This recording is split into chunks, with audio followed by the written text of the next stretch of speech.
another episode of the Black Briefing podcast. I am one of your hosts, Samantha Douglas. I'm Wild Style for Show. And Greg Merriweather. Wild Style for Show. It ain't right if we don't do it now. But anyway, episode 6. So obviously a lot of things has happened. But just to give those who are watching for the first time some context, we come here to educate, to help folks discover their power and advocacy and showing up for their community and being active in politics if that's what they desire. This is not, we really do try our best to stay away from the gossip, to stay factual. And as a matter of fact, we put all of the links and everything that we quote or cite in the description. So if you see in the description, you'll see our topics go down and you'll see every link, every article, every report that I can find associated that we mentioned. So this is why we do that. And I know that we've gained a lot more following and stuff. So that's why I'm going through explaining this again for the old ones. Y'all know what it is. Okay. And we love you. Thank you for coming back. This episode, we actually had to record twice. Yeah. So the last one we had technical difficulties, which is why we're a little late. So we apologize, but we're here now. And also it ended up giving us more time for more things. So I think it's going to work out. So, how are y'all feeling? I'm feeling pretty good. I took the viewer's recommendation to not wear shorts so they don't see my skinny legs. Hilarious. So, somebody told you to stop wearing shorts? And you listen? It must be a woman. It must be an attractive woman. Yeah. And no comments. Tell by his laugh that I'm right. No comments. So, sis, apparently there's mutual feelings there. Listen. I'm just the messenger. Whatever. I'm right. I'm right about it. Okay. How you feeling, Wild? I'm here. It could be worse. Wild been out here wilding, y'all. I don't know if y'all have seen his social media. Wow. Y'all gotta follow him. Okay. Yeah, let me tell you. I just make jokes because stuff they do is either you laugh at it or you go cuss them out. That's a fact. Wild be wilding. Okay. First topic today, and it feels a little old, but we have some context on it, and it is IMPD's hands-on approach. Yeah. Full court press, if you will. Full court press. For the NBA Finals, but I think it's been as the Pacers have been on their run and the IMPD has been on their run to a whooping people's behinds. Oh, my God. Yeah. Oh, and if you missed it, the violence that was going on downtown with their ERG team has been ridiculous. It's the same team that we had issues with when the protests were downtown. It's a problem. They were the ones that beat those two women in broad daylight. Yeah. And saying that it was after curfew. Yeah, it was but it was broad daylight and it was national. It was worth a whooping, I guess. Mm-hmm. Yeah, what you did was worth a whooping. Jesus. At least that's what they believe. And they're back at it. They're back at it. So the one that really caught everybody's attention this time was a young man. His name was Devin. Devin Hunt. Yeah. Devin Hunt. So he was downtown. The police say they were breaking up a fight, an argument, or something. Some kind of. It was because I've seen three angles. It was that argument. It was an argument. Okay. Yeah. So they break them up. Everybody's kind of walking away. One of the men is still kind of around. There's a police officer that's walking kind of next to him and then in front of him, walking away from him.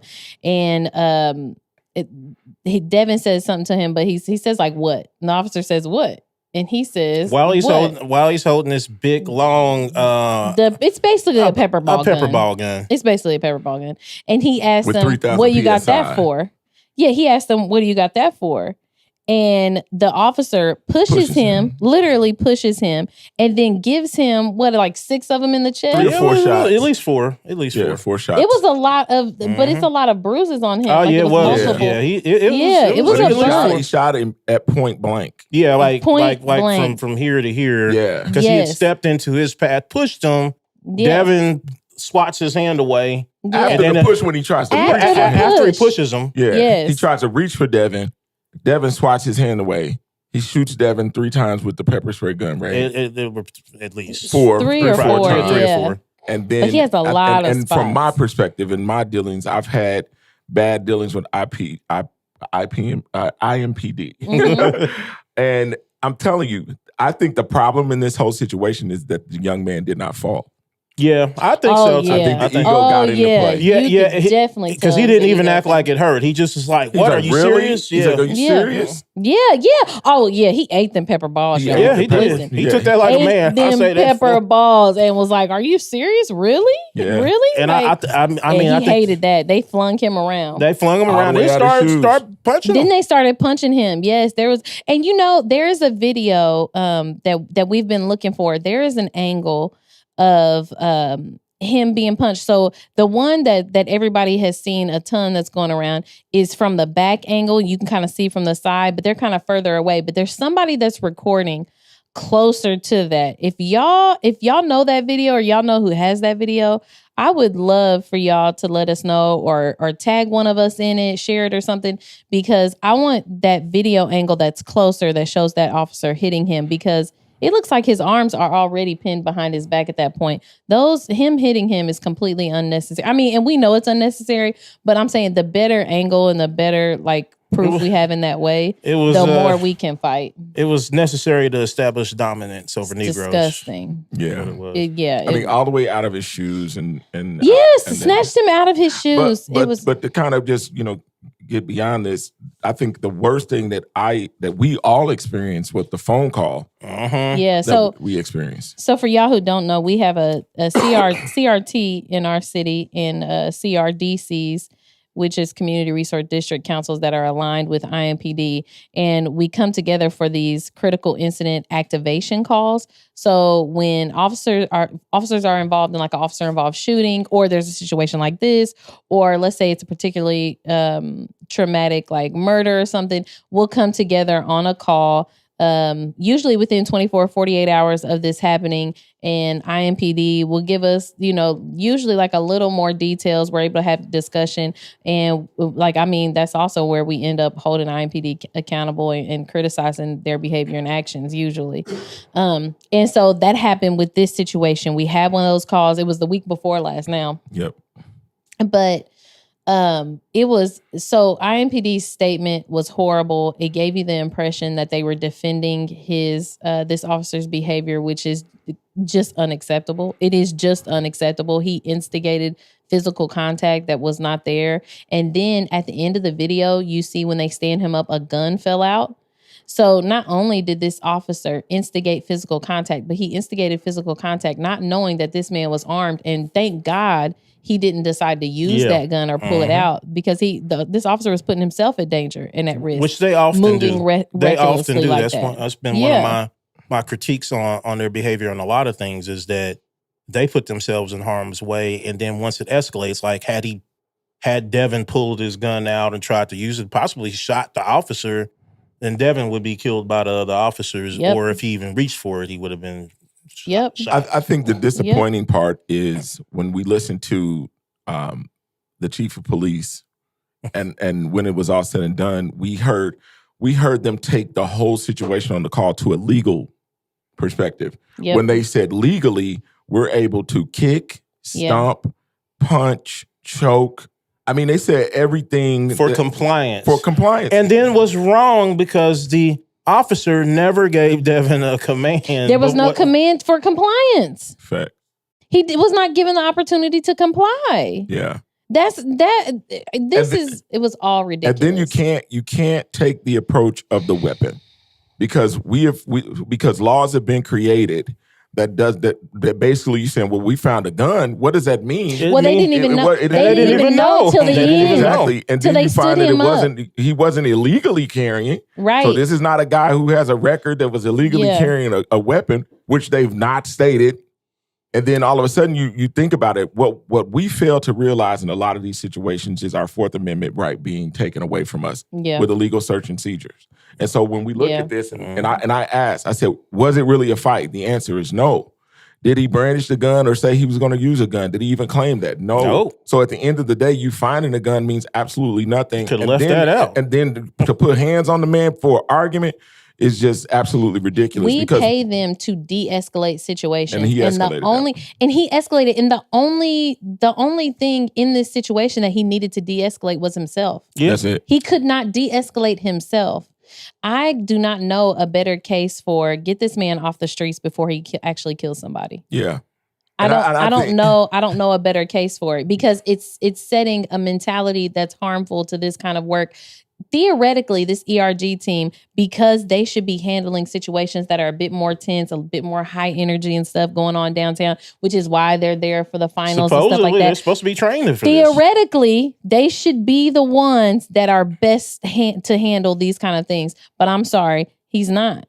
Yeah. He's clearly not. And we didn't see that the entire time down there. Wasn't this isn't a one-off. Like, there was other videos that showed IMPD behaving badly. Yes. I think they set a different level, a different precedence when we are involved in big crowds. Yes. I think that there's a different mentality when they see Black people. Because I think if we had looked at this and Black people had not participated in this Pacer situation and came downtown in droves, that it would have probably been they would have probably acted completely different. You see this with the 500. 500 You all see the time. this with all sorts of other activities that take place, and no one gets hurt.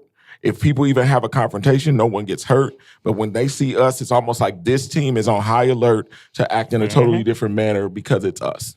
And that's just how I feel about that. You got to treat everybody harsher, more dominant. Don't allow anybody to even have fun in front of you. Like, it's incredible. Psychologically, there's been studies on this. We know that we've all been trained to see Black people as a threat, even if you're Black. Yeah. All of us have been trained in this way. Yeah. All of us.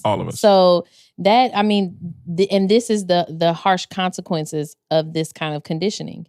So goes implicit bias training. Yeah. Yes. That we pay millions for. Yes. Yes. And I was there when they first remember they did the implicit bias training with when Chief Roach was there. That's all out the door.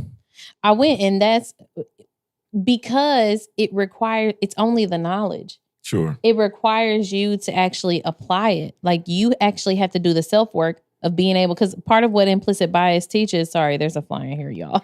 So if you see us waving around, we're not crazy. It's a fly. But part of implicit bias training is the fact that we have certain ingrained biases that you're not going to be able to get rid of.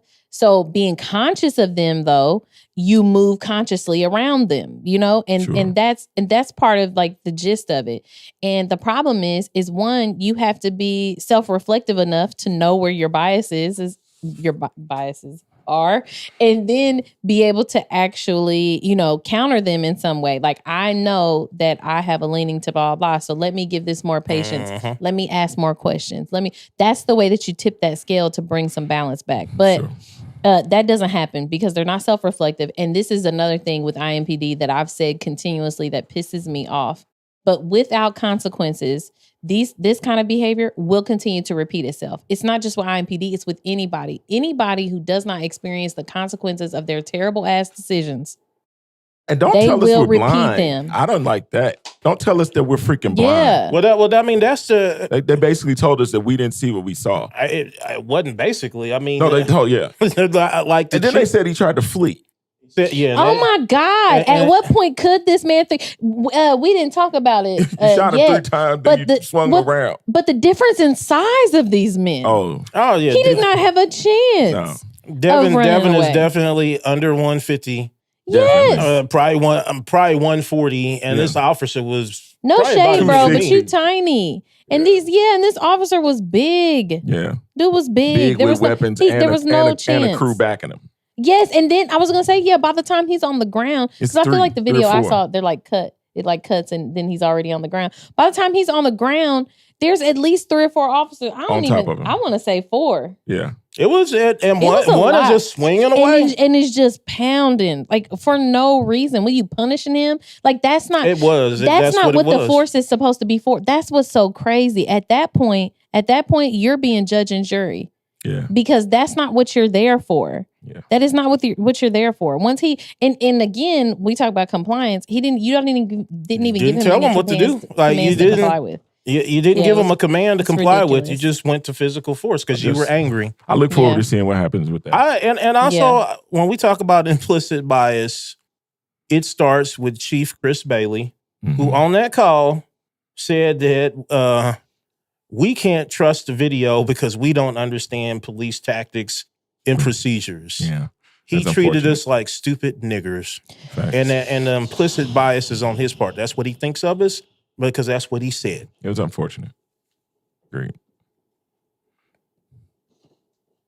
Are we going to bleep that? No, hopefully not. Okay. I think he said the strong R. He said the strong R. He didn't say the A word. No, I mean that I think that's probably how Chris pronounces it, and that's where that's how I'm gonna use it. Oh goodness. It's not Greg Merriweather this time. So well, I will say this. One, what I wanted from IMPD is, like we've heard several times, because you don't usually hear far like they're going to admit that this officer is wrong. You almost never hear that. But what I was wanting to hear in this situation is that it's going to be up to that officer to explain and defend his actions. I love how real this is. Because, are we gonna bleep this out? No. Absolutely. Well, I mean, how real this is. We have taken pride in being transparent. So I'm not going. We don't sneak nothing. So like I don't use it all the time, but I thought, given what the chief of police said on that call to all those black people, I felt like that was accurate. I'll say this too. He did call. He called after. To say that he was not trying to tell us what we saw or to disrespect us in any way. So I will. I'm y'all. I'm telling the truth. He did call. I ain't trying to hear it at this point. He did call and say that. I'm just telling y'all the truth. After the call, I don't think it holds weight. It doesn't, because I know I have been that's fair on some calls, and we've all been on some calls where we were really, really upset. That's a fact. In recent time, I have not been that upset in a long time, and I was highly upset when we got off that call. The text messages that I was sending during the call, I was like, "This is that BS." And hard R was used. The hard R was used in the text messages when I. During the call, when I was talking about how we were being treated. You did say that. That's a fact. That's a fact. Okay. No, that's a fact. So, okay. Next thing. Before we go, just really quick though. Whitley Yates, her name is Wynn James on social media. For those of you who don't know, she's our conservative cousin. Come on, conservative cousin. But she put out a video because she had her own altercation with IMPD. Mm-hmm. We'll definitely, stay or keep y'all up to date on that once we figure out like what she ends up doing with that. But I put her video in the description so you guys can see it. She just kind of says that she had an altercation. So once she's ready to share more, we'll share more. Did she say in the videos that hands were put on her? Not in the video. It's not in the video. Yeah, not in the video. But it's a rough situation. It's a rough situation. Okay. It's a rough situation. But I'm gonna let her decide what she wants to do with that. Shout out to Whit. Yeah, shout out to Whit, man. Okay. So number 2, Carlino pushes for more. Yeah. So all of this stuff's really most of the stuff we're going to talk about today really all kind of kicked off with the fact that after other counselors called for the mayor's resignation, and then they had that horrific council meeting where they treated survivors like absolute trash. I mean, literally, they used violence against women. Against women who are already victims of sexual harassment and assault. To keep them from talking about this trauma that they've already been through and experienced. They re-traumatize them. So after all of that, Counselor Krista Carlino upped the ante and came out and was like, yes, calling for the mayor's resignation, but she also called for VOP Samuel, as we call him, Samuel's resignation, and Counselor Allie Brown's resignation as the president and vice president of the council. And that point is important because during her statement and asking them to step down, there are points where she talks about the scope being limited and things like that, but she does not attribute that to a specific person. Right. She just says that because that happened, leadership should change. Mm-hmm. And that's important to point out because I feel like throughout this whole thing, those details have gotten misconstrued in a way that it's like she's attacked somebody specifically. And I think more so she's attacking a culture. Yeah. And because you all are the leaders at the time, you're representative of that culture. Like it's your responsibility. Mm-hmm. And so obviously, you know, this was a big deal. It's the first time somebody brought Allie Brown into the mix. It's the first time somebody brought VOP into the mix, which should have happened much sooner. It should have happened immediately. Y'all know we've been trashing VOP for a grip. But should have happened way sooner. So before we get to anything else, I just want us to start there. She calls for their resignation. Yeah, I I've spoken to some counselors and they, after she called for their resignation, they basically said there were no teeth in it. They were like, give us receipts. Yeah. And basically they were like, well, she couldn't provide receipts. Mm-hmm. But I mean, I think that in looking at the situation and how the meeting took place, mm-hmm. I think that was enough for me to say, okay, you're not handling people correctly to be the president of the council. And at that point, I've always said it. I've thought the council has operated in a vindictive way for a long time with a lot of different people. This is not new. This is just on camera. This is mm-hmm. not new because what they've done behind the scenes is just as bad as what they did on camera. There are tons of people that can say, oh, they retaliate. It's been known. It's been known as the system. But let's take this into consideration. It's like what we say about abuse. If you grew up in abuse, you are either likely to take that on or to shun it. Well, this abuse starts with the head. Because when we look, a bunch of them say that if they challenge the mayor, then retaliation takes place against them. So now the people who challenge them, they retaliate against them. And that's what I'm seeing from them. Yeah. When I saw the situation, I felt like Krista spoke in that moment. She spoke at the actual council meeting and she didn't... The committee meeting. The committee meeting. The committee meeting. She did... The rest of her colleagues did not know that she was asking... It was going to ask for all of those resignations. And I felt like she was sincere in the moment. Now, what happened after that was Allie responds, at least I would say, I looked at the timestamps. It was 10 minutes after Devin posted the video of Krista calling for the resignations. Then Allie Brown responds forcefully, really, really forcefully, specifically, calling out or insinuating that Carlino is blaming the scope of the investigation being narrowed on them without evidence. And that's not actually what Krista said in the committee meeting. Mm-hmm. Right. So then Krista responds with a statement like in the middle of the night, because I looked at the timestamps on that. Yeah. And then she does allege that. So it's kind of a gap between what she said in the committee meeting. It feels like, I'm not going to lie to y'all, it feels a little bit like a hit dog will holler, which is funny because I actually do not believe Allie had a role in any of this. I don't either. I do not think so, but I think, I don't know. They're definitely hit a tender spot though. I think what Allie is what I would consider one of the smarter counselors she's definitely top 5, probably top 3. Yeah. Of city councilors. And I felt like of 5. I'm just playing. Sorry. I felt like it was a strategy for her to come out and make the attack about her versus VOP, who probably deserves most of the brunt of it. Even in her interview with us, she says she doesn't have any official powers as city council vice president. So we can actually get into that. So and we can talk about because our next topic is Allie's response. Oh, okay. So we talked about that night. She responded via social media, and I have it linked below because I actually made a post where I have both Carlino's statement and then I have Allie's response right next to it.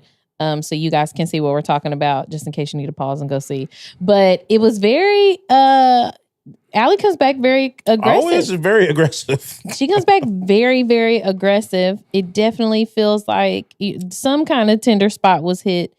And on top of that, Allie reached out and asked us and said that she would do an interview. She said she would talk to us, answer questions to give clarity, but also very clearly to defend herself. And obviously, I mean, who are we? Why would we turn that down? Right. Now, I will say this. We have not extended this platform to everybody who has wanted to come on here. Sure. So I just want y'all to know that if people are on here, we have some level of respect for them because we're sharing this platform with them. So I want y'all to know that because there's been other people where I'm sure it would be incredibly entertaining, but I am not interested in lowering you all's IQs just to hear an idiot come on here and spout nonsense, okay? Other people have been told no.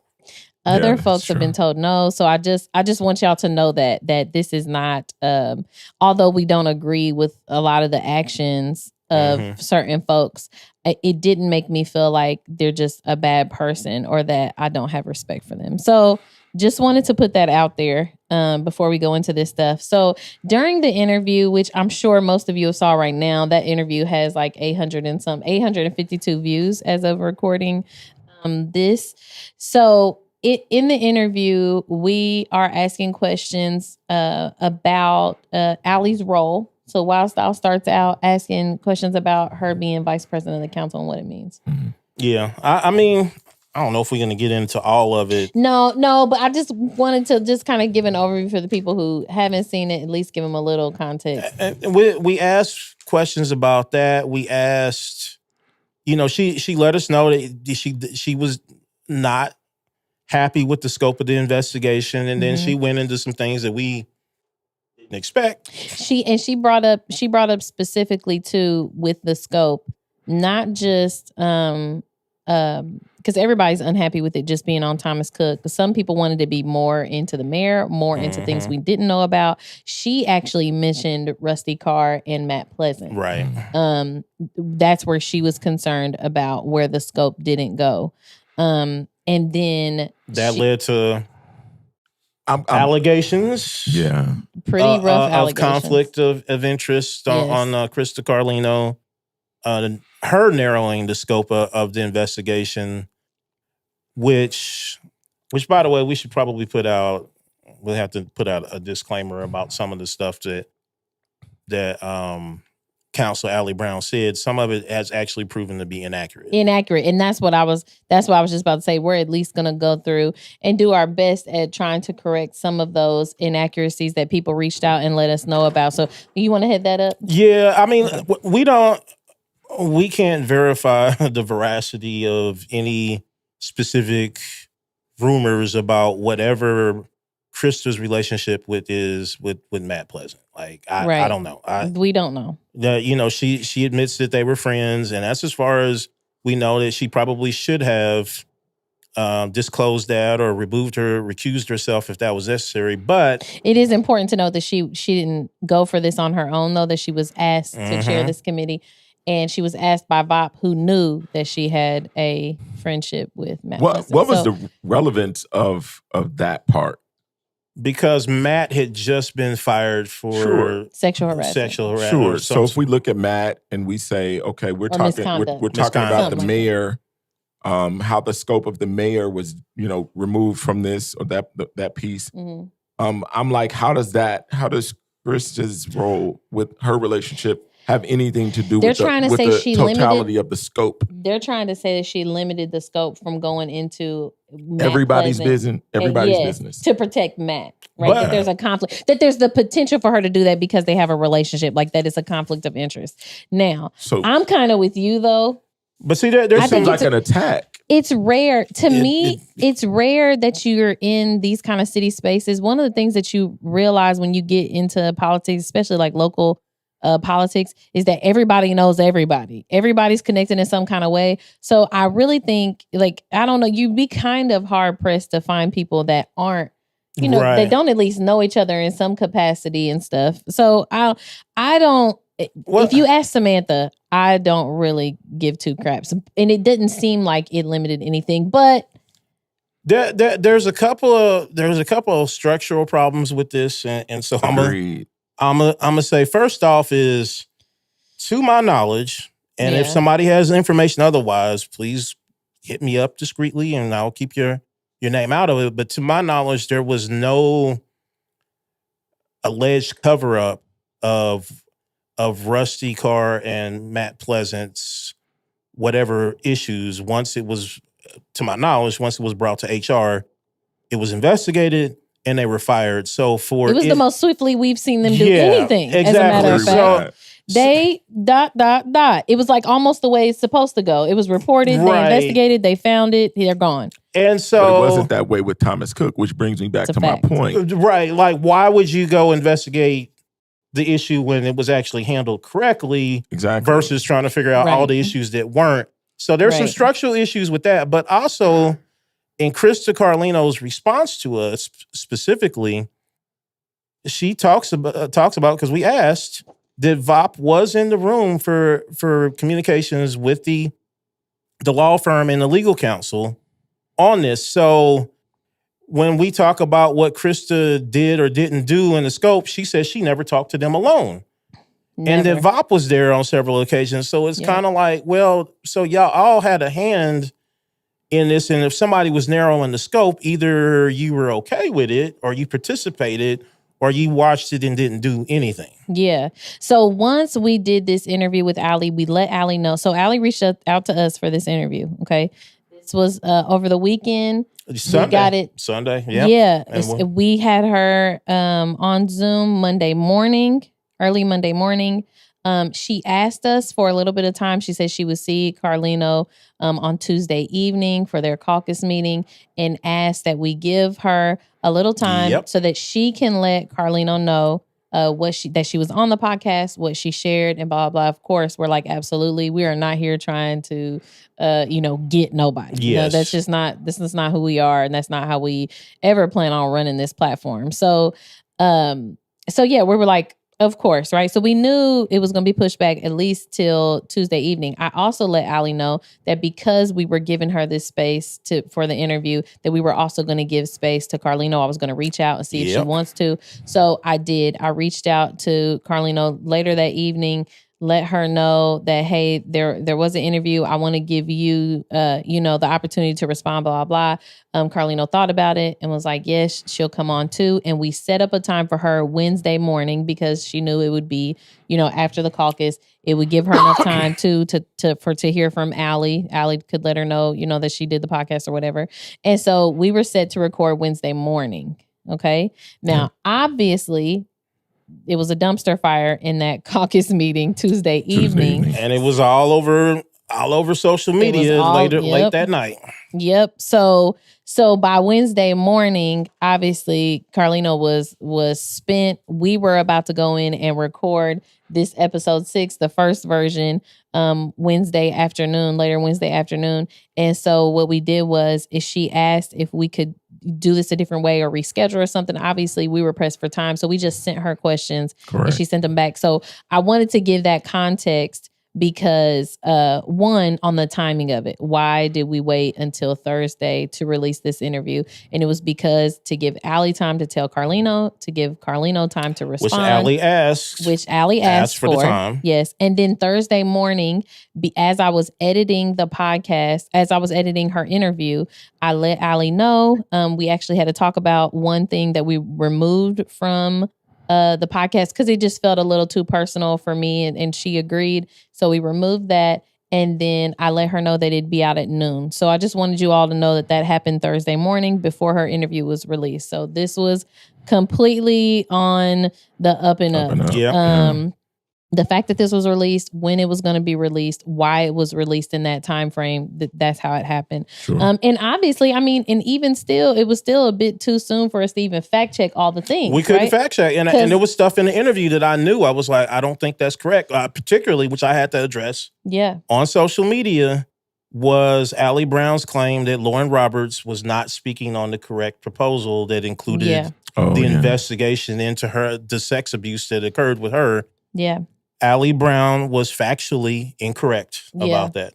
Yeah. And she actually pauses, and Lauren Roberts explains back to them. She was like, it's proposal, blah, blah, blah. And he was like, yes. And she was like, well, does that budget include the final payment for Fisher Phillips for this blah, blah investigation? Yeah. They were like, yes. She was like, oh, okay, well, then it is germane. So, it's germane. It was absolutely on point. Yes. She was 100% on point. So just wanted to explain that timing and stuff, and why we're going to give a little more time to Carlino's response here and stuff, because we don't have it on video. So like, if you want to see Allie's interview, you can go watch her interview. But here is where we're going to kind of go through our interview with Carlino, because you guys, obviously there's no video. It's just in text. I also am tagging the PDF in the description below, so you all can read it yourself. And there was something else I put in there too that that's escaping me right now, but whatever. Okay, so first of all, similar to Allie's interview, we asked her about her responsibilities as head of the committee investigating the allegation of sexual harassment within Mayor Hogsett's administration. This was super interesting to me. I think it'll be interesting to you all too. But she said, as chair, I was tasked with facilitating the implementation of GR 41, which is was a general resolution. Yeah, general resolution 41. This includes forming a committee, retaining an outside firm, and considering policy and systemic change to our HR trainings and structures. In order to keep the investigation independent, the council's counsel was the liaison between the outside firm and the members of the committee. So their only role in this committee was to get an outside firm to actually do the investigation, and then to use that report out from that investigation to consider policy and systemic change to HR trainings and structures. I just want y'all to know what the purpose of this. So this committee, they were not investigating anything themselves. Correct. They were only there to choose a firm and then to use that report to change things structurally and with policy.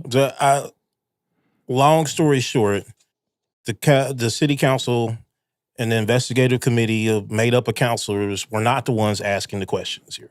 Right. And they were not the ones, and this is I know people are going to feel like this is unpopular.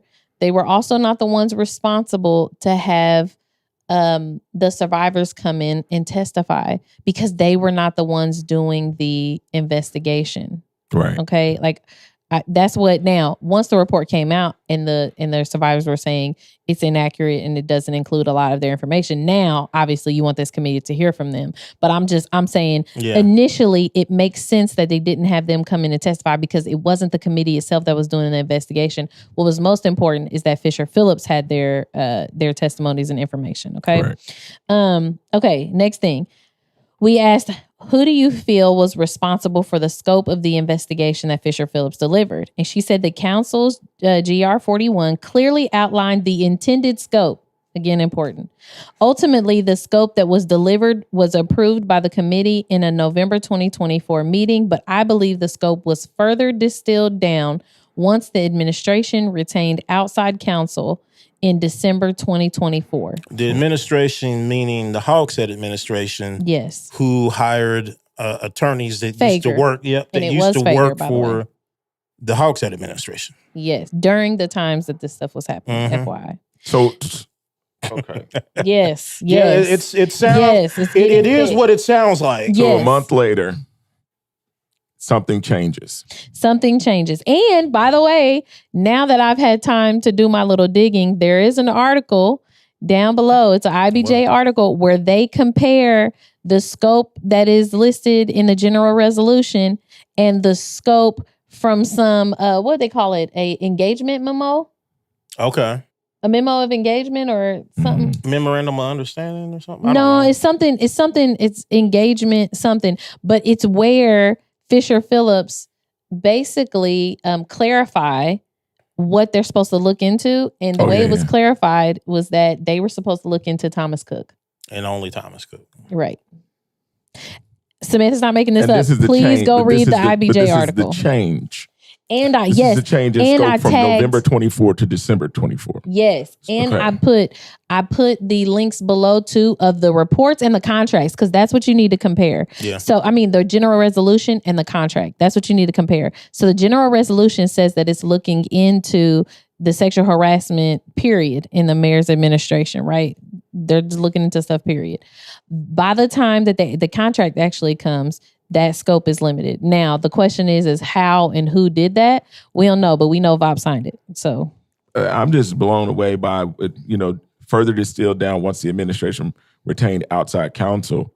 And I'm like, this is where problematic politics take place. Yes. Yeah. Because what it looks like is people get quiet and all of a sudden it's either A, they're with the agenda or they don't know. It's one or the other. It's either you're with it or you don't know. It looks like you're with it. Because if I look and all of a sudden I'm saying, okay, this has been distilled down because the administration retained outside counsel. Why is nobody saying, hold up, what are we doing? Yeah. No, that's a fact. This is a Nate Dogg moment. Well, hold up.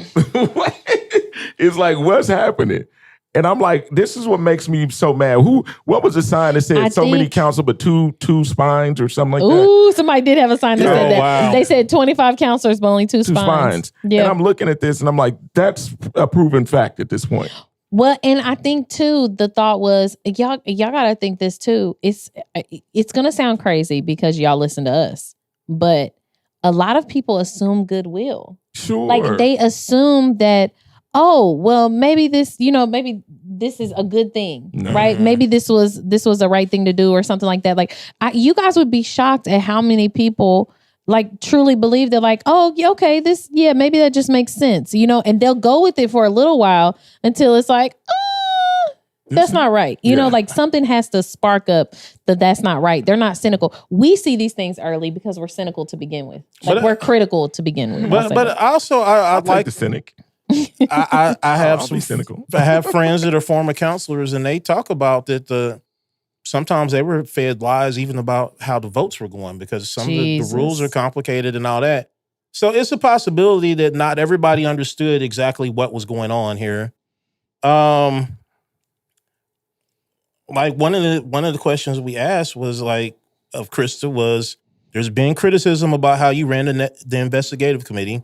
People have asked why you didn't use your subpoena powers or let victims speak at the committee meetings. What is your response to that criticism? What Krista said was legal counsel assured me that using our subpoena power was not needed. How? And that everyone was cooperative that they needed to be. But that's not what happened because Thomas simply ignored them. And I don't know if she even knew that at the time. So I think she'll be okay with me sharing this. She told me directly that she found out in the room with everybody else during that report out that he did not cooperate with the investigation or didn't respond. It makes I don't think they should have been paid. How do I get to say this? Then this is one of those wild style moments that I don't have my glasses on. But a brother can't ignore a subpoena. No, he sure can't. And then it's crazy. I mean, having subpoena power, not using it, and then allowing someone to say, I'm just ignoring them.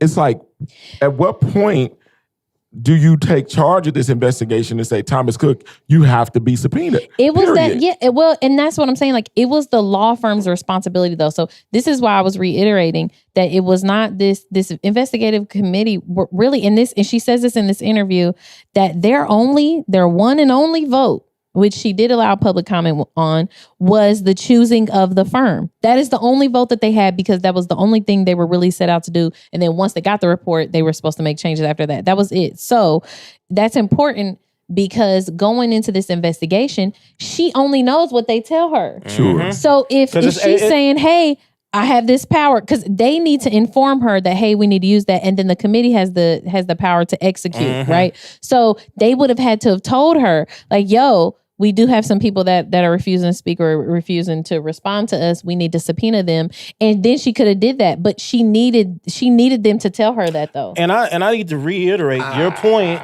We need to reiterate your point is that Fisher Phillips needed to tell her that because HR matters are confidential. They are under law. So that's a fact. So Krista's not sitting here watching these interviews or listening to the information come in. She has to be told by the attorneys, hey, so-and-so's not cooperating. We need to get a subpoena. And Allie actually brings that up in the interview, which I thought was a really good point, because that's a state level law. That they do not have access. They get to make decisions about people being in places, but have no access to their HR history. So help me understand this. So I'm paying for an attorney, and yes, typically it's the attorney advising me. But if I'm looking and there are things that I'm not seeing or information No. That's the difference right there, what you just said. They didn't get to see nothing. It wasn't the attorneys is advising me. So like in a situation you're talking about, think about it. If you, let's say for funsies, you committed a crime or you're accused of committing a crime, you know what happened. You were there and stuff, right? So this attorney is advising you on how you should move or whatever. In this situation, that's not how it is. The counsel is blind to the details because they can't have any of the HR access or anything, right? So she has to rely on them, not just advising. No, I need you to literally tell me how I need to use this power, because she doesn't have any of the information, because they're not doing the investigation themselves. Fisher Phillips is. So Fisher Phillips has all of the information on the investigation, and she's waiting for them to tell her, hey, subpoena this person, because they're not. I challenge that a little, simply because a lot of information was given to counsel about what was happening. Because that's one of Lauren's things. She said the victim said they reached out to counselors. Yeah, no, okay. They knew that part, but they didn't know what Fisher Phillips was actually collecting. And what they were doing. That. Yeah, or that. So this is what I'm saying. What I'm saying is, let's say you have the power, right? You have the power, and I'm telling you everything's good. We don't need it. What do? I'll be like, something's wrong. and this gets back to I'm not that. I don't color in the lines like that. I'm like, listen, especially when we got to pay you $400,000. Fisher, I'm on you. They should not have been paid. They should not have been paid. I'm upset that they authorized payment to these people. No, they should not have been paid. Because something is. But is it their fault that the scope was limited and they clarified and it was reiterated to them that it's reiterated it? The person who signs it. Right? I mean, that's the only person that y'all gotta read that IBJ article. That's what it looks like to me. But I mean, I'll let y'all. That's what it looks like. They should change the name to Fishy Phillips. Suicide boy, Fishy Phillips. Oh my God! Yeah, they're about to rename the segment. They're Fishy Phillips. We gotta rename the segment now. Now it's Fishy Phillips. This is no good. That's a fact. But I will, and this is so. Is it a little bit of maybe inexperience? Oh yeah, I mean they've never done an investigation. And naivete on the committee. I mean, yeah, I could see it. But in fairness, the only reason why they have to do any of this stuff to begin with is because our mayor is so trash at handling his own administration that now you got a city council doing HR things that they shouldn't be doing. And having to do an investigation. Let's be clear. First and foremost, it was his failure and his fault. They wouldn't even have to be doing any of this if it wasn't for his failure and his shortcomings. A dude gets to stay on 68 days after the fact. And yes. And you telling me disgusting. you don't sit him down and set up jobs and contracts and stuff for himself. He's like the nucleus of this, and you don't sit him down on a subpoena. Which is something that Fishy Phillips brought up. Don't forget. Yeah. That is something. It's interesting. Fishy Phillips should not have gotten paid. Shouldn't have. Yeah. We asked Krista. Well, we also asked Allie. You saw Allie's response about whether she knew Lauren Roberts and Caroline Ellert would show up. Let me talk about Allie's response, because I reached out to some folks and they said that they saw apparently Lauren and Elise and all of them saw Allie Brown in the restroom at 5:15 before the meeting started. So there was plenty of time for to make an adjustment. To make an adjustment. But yes, because Allie talks about the possibilities they could have did. They could have made them special guests, gave them longer time in the beginning to speak, blah, blah. But she was saying she didn't know, she didn't have the time. And that is, I mean. She said that she didn't know for sure that they were coming. Yeah. Let me say, in their defense, you have no idea what was going on in the restroom. That is an assumption. Well, that is assuming that we're all standing at the sink. Okay, so this is not a fair assumption. Also, I want to put out there though, because what I did could have been a hot day, and they just needed to come in and to the city council building and use the restroom. Looking under the stall and seeing somebody's shoes did not mean you look under and see somebody's shoes did not mean you can have a conversation. No, not a conversation, but if I see you and you seeing me, but if I walk in the door, it's like I'm in the other door in the bathroom. It's like, don't start having a conversation. Well, I mean, no, not a conversation. All of social media knew they were coming to speak. There was an announcement basically. There was everybody like be there at this time. Yes, everybody knew. And let me say, this is from a journalistic standpoint. I can't reveal my sources, but I do know from multiple sources that city council leadership know. I don't know if Allie knew, but I do know that VOP knew. I do know that the other leadership of the council absolutely 100% knew that Samuel knows more than he's telling. Oh, he knows a lot. He knows a lot. But he definitely knew, and it was a decision that they made that they were going to try to suppress their testimony. That the priority was control over transparency, over giving these survivors space to tell their stories or to be heard, because they never have. And they had to crowdfund Lauren's flight out here and stuff because she's not here anymore. She's in Denver. Like it was just so disrespectful to the whole situation. Even saying that, like if I had known beforehand, I made this point. Know beforehand. And I made this point even in the interview though, but it also makes sense that they didn't ask y'all for permission, because at this point they have reached out to y'all. They have tried all of the normal pathways to be heard, and y'all have shut down everyone. At that point, I'm not coming to and asking you for permission either. I'm coming ready to stand my ground, and I'm not saying nothing to none of y'all until y'all hear me on this mic. And I feel it. I understand it. I feel like when in Coming to America, when Simi was trying to get the money wired, and they was like, why don't you just ask for a cool meal? At this point, we've already wasted $400,000. I say open up a new investigation on the mayor and VOP at this point, and spend the money and figure out what went wrong and what happened, and just make that the scope. And I think that once we do that, then everything comes to the table. I wish we could vote on that. I wish we could have a special referendum on that. Well, we'll take that because it changes the council president has control over where that even gets voted on. Exactly, because boy, I want that. Yeah. No, let's investigate all of that, because let's be clear.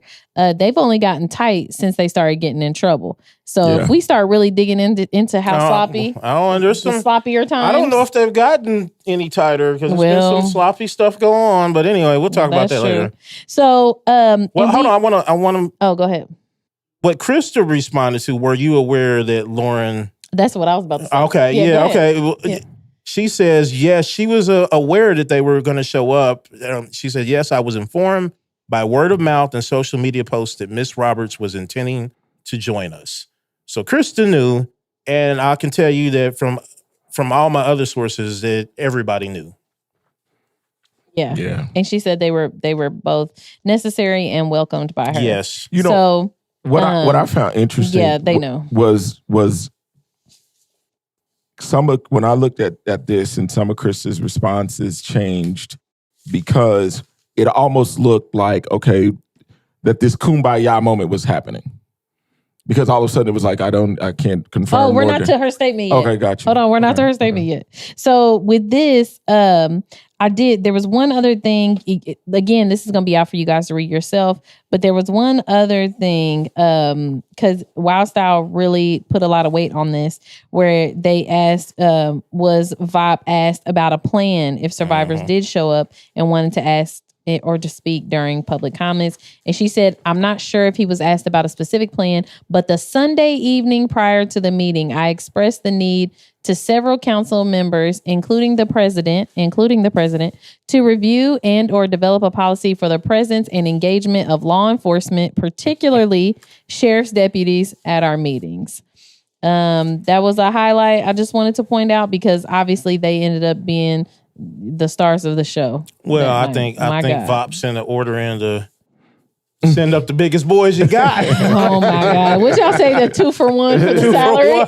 2 for 1 salary, like send up Big Bubba. So that happened. So obviously I told you guys that caucus meeting was a mess. So Carlino, gets voted out of the caucus. And we know now it was more like a threat to be voted out. An ultimatum. You do this or you're gone. Or put out this public apology. Yeah. And so we started to read the apology last Wednesday and we're like, oh man, it's the, Yeah, she folded. We thought she folded it first. It's the hug out. But boy, about that third paragraph or fourth paragraph. It starts taking a turn. It starts taking a fiery turn. And boy, do I appreciate it because we needed that. So we find out much more information from her statement than we had previously. And she goes ahead and addresses all of the concerns about it being a conflict and stuff as well. That her and Matt Pleasant were friends at one point. That she cut off communication once she became chair of this committee. I don't know. I can't, there's no way of confirming those details. But she goes into a whole lot about other things and stands on business that she's still calling for their resignation and the mayor's resignation. The apology is simply for not letting them know first. Period. Yep. Which, in fairness, I think that's the only thing, if you're going to call this wrong, I think that is the only thing wrong. Now, I think this raises a lot of concerns. We didn't get to talk about this last time, so I'm going to throw it in here now. I think this also helps raise a lot of concerns around, especially a caucus in a supermajority, is it even helpful? I think it's not only is it not helpful, I think it's counterproductive. Like they treat this as 100%. some sort of not even a book club. It's like a purity test, and yes. It's to me, so from the things that I heard, I don't know if y'all have heard, stuff coming out of these caucus meetings, but they sound like really traumatic, abusive spaces, if I'm being honest. Which it's been confirmed by former counselors. That this is so, because what happens is when you guys already have such a strong presence in a legislative body, the point of the caucus is to come together and be strategic before you go out and vote on legislation and stuff like that. When you're already so overwhelming in numbers, there's no real reason to do that except to enforce conformity. Because you're going to win. So like on all of the simple issues, everything is simple. I really think we would benefit more from having maybe smaller caucuses, like maybe a progressive caucus within the Democrats or something like that, than we would having this kind of thing. Also, a big caucus like this in a supermajority, it allows the harmful folks to hide. Agreed. Because they get to hide behind this facade of caucus, so you don't see one, the counselors that are just dumb, don't know anything, don't know how to do anything. Plenty of them that are just kind of going with the flow, like don't have no real opinions of their own, don't know. So they get to hide behind the caucus. The ones who are exceptionally harmful, like the president, right? Gets to exert control over everybody and give them a handbook. Here's the playbook. In quiet. Here's what you will go out and do for your constituents in this public meeting. In quiet, though. That's what I'm saying. Because he doesn't get to do that in front of everybody. He doesn't have to do that in front of everybody. That's what I need to say. He doesn't have to do that in front of everybody because he gets to do it behind closed doors. And then when they come out, it looks like, everybody's just messed up. Your counselor did this. And really it's like, well, he did that because the city council president and the majority leader said, if you don't do this, you're going to get voted out the book club. Exactly. Period. And that's what I'm saying. It's creating an environment. It's creating an environment where it's party over people. Yep. I mean, we see it. I mean, you can... And personal interest. Personal interest over personal people. Interest. Yeah. Yeah. Personal interest. Yeah, that's what we see. And so I think we should press back on that point right there. The fact that we have a caucus and a supermajority is unnecessary and ridiculous. It really is. And all it does is just breed more secrecy, more ultimatums, more potential beige mail. The people here, they're too white to be called black It's mail. not black mail, it's beige mail. But I'm saying, really, we're just creating an atmosphere where those kind of things can exist and nobody will know about it. And they're shielded by under law that this is one of the few places where a group of counselors of this size can get together and have meetings. The only exception is a caucus vote, so they get to do whatever in there. I tagged Carlino in a post after her apology. I tell she read it because after the video, and I want to say this to you all live, is that you guys did a phenomenal job with the interview with Ali. Thank you. I appreciate that. And so I wrote this post after Carlino's apology. Mm-hmm. And I was like, and I tagged her, Counselor Krista Carlino's apology doesn't sit right with me. I get that sometimes we don't say things the right way, but let's be honest, we still meant what we said. Yep. I was like, Jesse Brown gets it. He understands what many other counselors seem to miss. This isn't about representing a party. It's about representing the people who voted for you. Your community should come first. Political parties want loyalty, but that kind of blind alignment isn't leadership. If I were Carlino, I would have stood on my statement. As long as my constituents support the work I'm doing, that's all that really matters. People over party, always. And when she said, as long as my community is cool, I'm good. Yeah. I was like, okay, you read it. And I think that that's the problem. I've urged them in so many ways to say, you've got to vote what matters to your constituents. Yeah, that's who voted you. That's the problem. We're looking now. It's a whole lot of party politics. Remember, we and talked communities about this are before. suffering. Remember, we said there's more fear for leadership than there is for the people that have actually elected you in these seats. We've had this conversation before, and that's our problem. This is the power that we have to take back. And it's not a fear your personal safety type fear. No, I'm saying they should have a reverent fear of the people who are electing them into office. Who did this start with, though? I mean, I really want us to really look at this because there has to be a starting point where all of a sudden, it's like all of a sudden counselors became this famous group of people that are like, you can't speak to me, you can't critique me, you can't call me. When did that start? Because I've experienced it for a long time. I felt like it really did. It definitely happened when Hogsett got in there. I think he had a way more control over council from day one than any. Did it start with Lewis? Yes, I agree. I believe it did, and I agree. I think and she was ousted for a reason. I don't know all the reasons, but great leadership typically doesn't have a council coup happen. So somebody brought up. So obviously, I don't know if you guys have seen it yet, but I'm going to tag it below. Jesse Brown's weekly email. His latest one is black male compromat and abuse, and where BKA. BKA. I'm going to tag that below, but he actually draws the comparison with the Clay situation, talking about how the old allegations against Clay, didn't resurface until he was challenging Maggie Lewis' leadership. Absolutely. And while that doesn't invalidate the allegations or the claims, I've heard that the allegations are true from various sources. Yes, but so they knew that the whole time he was a counselor. They knew that the whole time. That's exactly what I was about to get to. Wild Style. Yeah.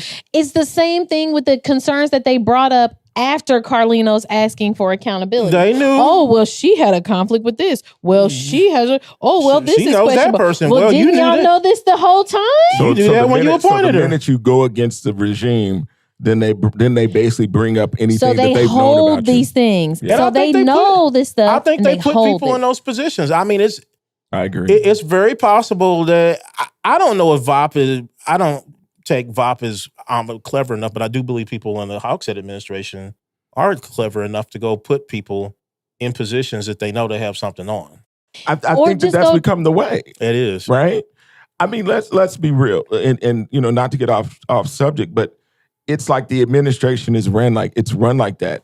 Opportunities come in Indianapolis after you've got dirt. Mm-hmm. It's like you wonder why. And let's just go real quickly onto some politics. You wonder why organizations like DPW don't get raises because typically most of them are felons. Mm-hmm. So therefore, you don't challenge me because you won't have another job. Exactly. We'll so give it to another felon. Therefore, you trying to get a raise is out the picture.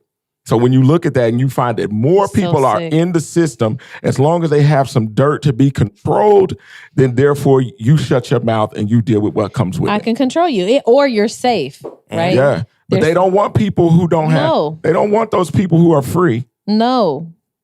You notice you don't have a lot of free thinking people operating in our system. You've got people that they're like, I control you and you shut up. This is 100. Proof. And let me say, like, the amount, Jesse's article, it's incredible. A great job, Jesse. Yes. The amount of blackmail material and compromat I know.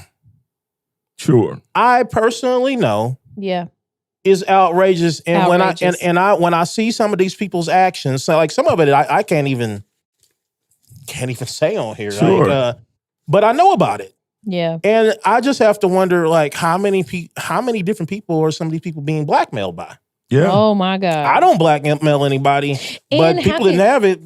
Probably. How can you effectively do anything if you have that many chains? Sure. You know what I mean? Like, gone. You can't. Yeah, you're not a leader. Yeah, you're not a leader at that point. Gone at that point. It's gone. Like, you have so many chains that it is just whichever one is pulling strongest that day. Yeah, it literally, and it's unfortunate. It is. It's so unfortunate. And I mean, let's not leave out the fact too that they will manufacture some if they need to. They will if necessary. Like, if necessary, they will manufacture some. I mean, you saw that with Lena.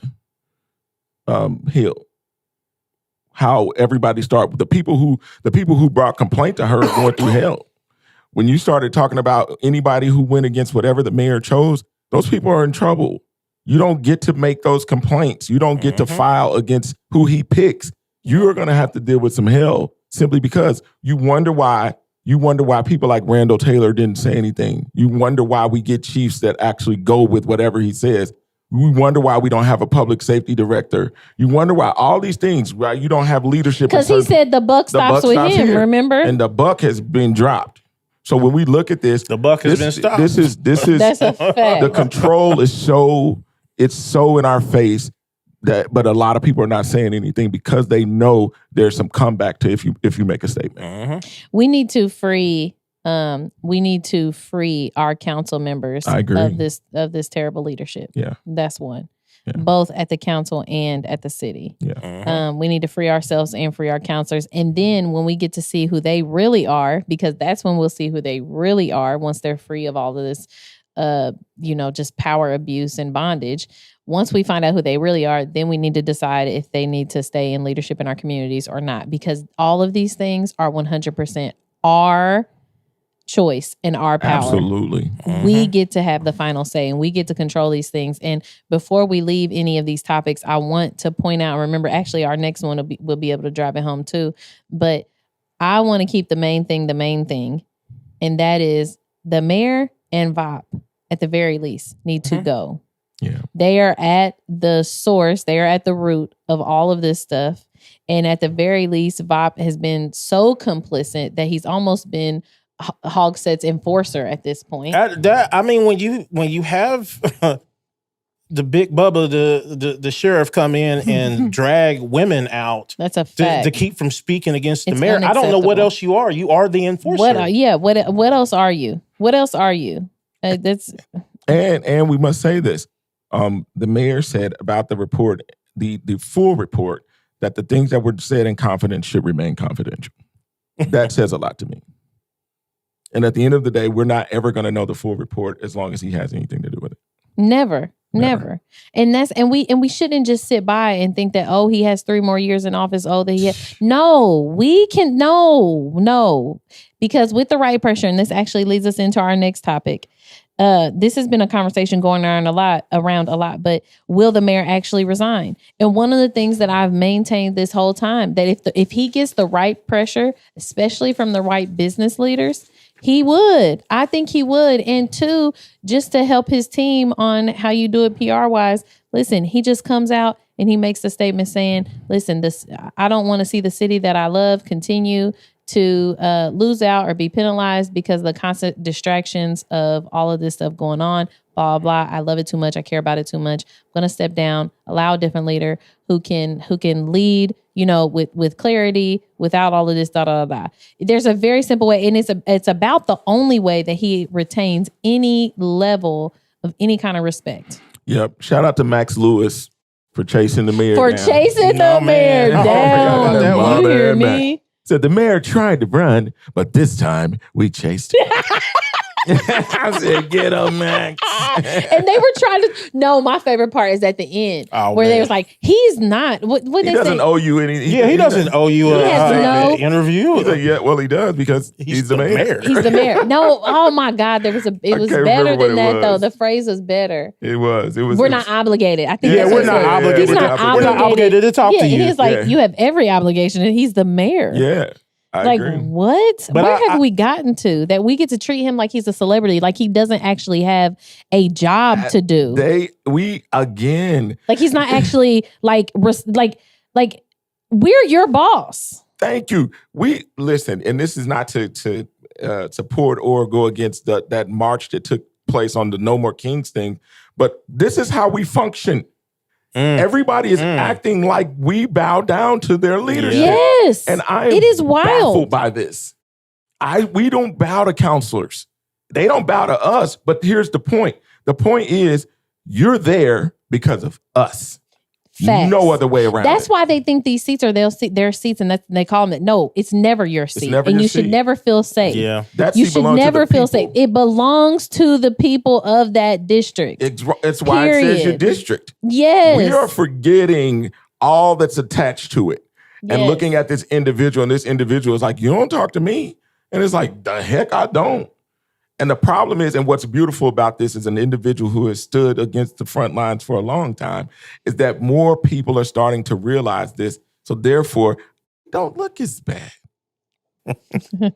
I seen, we've been doing the Joe Must Go thing. I seen somebody say drop VOP. Period. I like it. On my mama. But drop VOP. My opinion about all of this, especially with the mayor. Enron Osley. Enron. He's looking even more like Enron Osley lately. No. Oh my goodness. Enron but you know my real opinion about Samuel Enron Osley. SEO. SEO. Shred the papers, baby. My real opinion about this is that only God can force Joe Hogsett to resign. And I think he would have to send an angel, probably the first one doing like Apostle Paul and blind him. And you'd see him crawling down Meridian Street to get to the city county building. Road to Damascus moment. Yeah.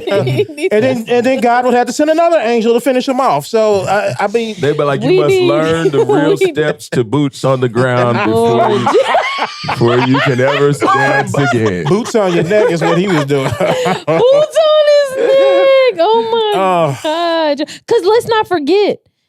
Everything we've talked about, y'all, everything we've talked about in this whole episode is under the mayor's purview. Real talk. The chief of police. Real talk.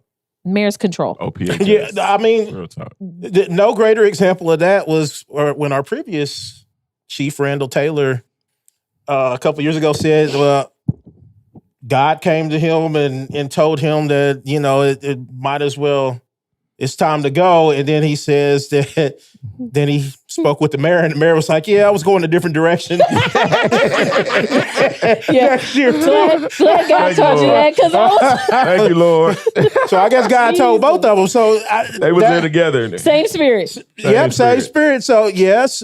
So the key is that, yes, the mayor does control the police chief, and also that God can apparently speak to both of them at the same time. At the same time. Same I don't know about y'all, but I'm almost feeling a corporate fast in my spirit. Get the Lord speaking and sending angels for all of this, dropping VOP and getting Joe out of here. Yeah. Like, we need to get rid of both, y'all. We need to get rid of both. And somebody asked me too. They were like, they were sharing concerns about like, well, what happens if you? And it was like, we have great leadership that's teed up, ready. Like, we actually have options this time around. And that hasn't always been the case. We actually have quality options. So do not fear getting rid of these fools. Yeah. The problem is there are so many people. Now I want to say this to Black people for me. If you don't know what's going on, stop acting as if you do. Boy. That's a fact. Because what happens is he'll show up. And I was reading an article, it was on Black Indie Live, and there were so many people who don't know. You can tell they don't know. Mm-hmm. It's like, how do you look at your whole system? How do you look at Black people all through Indianapolis with the second largest population in the city, yet we're last at everything, and not and stop saying this is working? You don't know. And just because someone comes up and does the false Cupid shuffle, boots on the ground, or the terrible wobble, does not mean that person is for you. They are playing in your face.